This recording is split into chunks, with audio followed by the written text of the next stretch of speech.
Hi అండి. గోరింతాకు అండి, ఇది గోరింతాకు. గోరింతాకు వల్ల ఉపయోగాలు ఏంటంటే, మనకి చర్మ వ్యాధులు రాకుండా, ఇన్ఫెక్షన్ రాకుండా, గోర్లు పుచ్చిపోయిన బ్యాక్టీరియా చేరకుండా గోరింతాకు చాలా ఉపయోగపడుతుంది. కోన్ పెట్టుకోకూడదు. కోన్ ఎందుకంటే అది పడపోతే స్కిన్ ఎలర్జీ వస్తుంది అనమాట. అందుకే గోరింతాకు ఇది చెట్టు ద్వారా వస్తుంది కాబట్టి దీనివల్ల చాలా మంచిదండి చర్మానికి.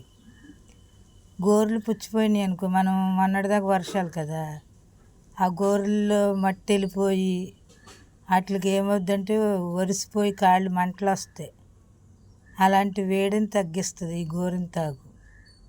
అందుకే గోరింతాకు గోళ్ళకే పెట్టుకోవాలి, ఎక్కువ గోళ్ళకి కాళ్ళకి పెట్టుకోవాలి. వేడిని తగ్గిస్తుంది, ఏ బ్యాక్టీరియా చేరకుండా చూస్తుంది.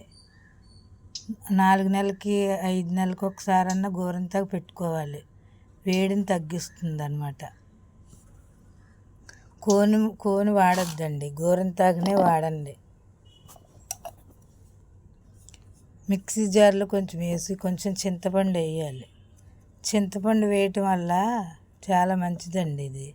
దీంట్లో సి విటమిన్ ఉంటుంది, పులుపు కదా.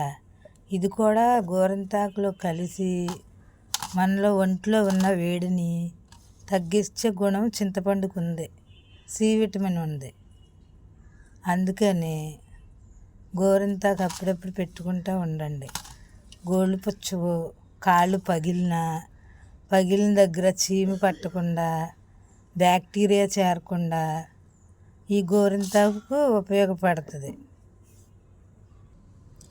గోరింతాకు ఎవరైనా వాడచ్చండి, ఆడవాళ్ళైనా మగవాళ్ళైనా.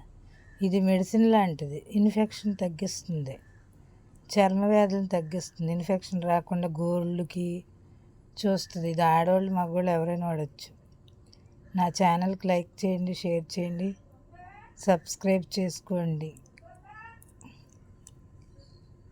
మెడిసిన్తో పని లేదండి, ప్రకృతి మనకు అందుబాటులో ఉన్న వాటితోనే మనం చేసుకోవచ్చు. కాయలు, పువ్వులు, ఆకుల ద్వారా, దేవుడిచ్చిన ప్రకృతి ద్వారా మనం ఎన్నెన్నో రోగాలు నయం చేసుకోవచ్చు.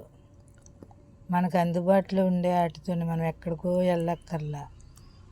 ఇది నూరు జస్ట్ ఇలా పట్టుకుంటేనే పండిపోతుంది చూడండి. వేడిని చంపుద్దండి. ఎప్పుడైనా కోన్లు వాడకండి, గోరింతాకునే వాడండి.